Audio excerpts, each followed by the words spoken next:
Sarap.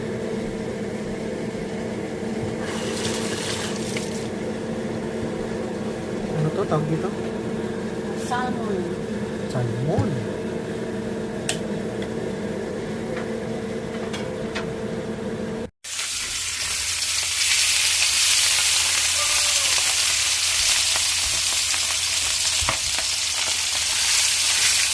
Salmon, masarap. Tapos pinawala na masarap.